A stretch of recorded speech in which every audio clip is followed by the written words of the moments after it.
अस्सलाम वालेकुम। नेटफ्लिक्स नहीं, हार्टफ्लिक्स। दिल को नहीं, रूह को जगाओ। तुम्हें स्क्रीन से मोहब्बत है। स्क्रॉल स्क्रॉल, एक रील ख़त्म, दूसरा ड्रामा शुरू। तुमने नेटफ्लिक्स पर पूरी दुनिया देखी, मगर कभी अपने अंदर झांका? तुम्हें हर सीज़न का एंड याद है, लेकिन अपनी नमाज का वक्त भूल चुके हो।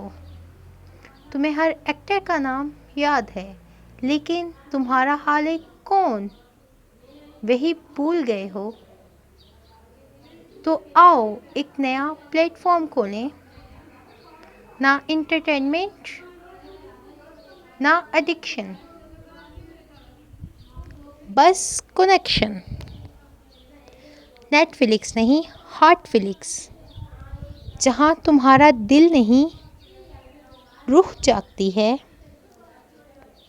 जहाँ एक सजदा, एक आंसू, एक कुरान की आयत तुम्हें अंदर तक हिला देती है।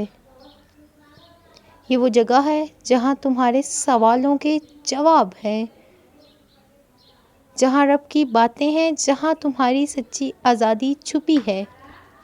तो सुनो, वापस पलटो, रब इंतज़ार कर रहा है।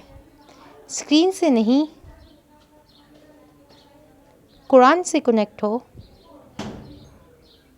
ड्रामा नहीं, दुआ से दिल जोड़ो। स्पिरिचुअल नहीं, स्पिरिचुअल बनो।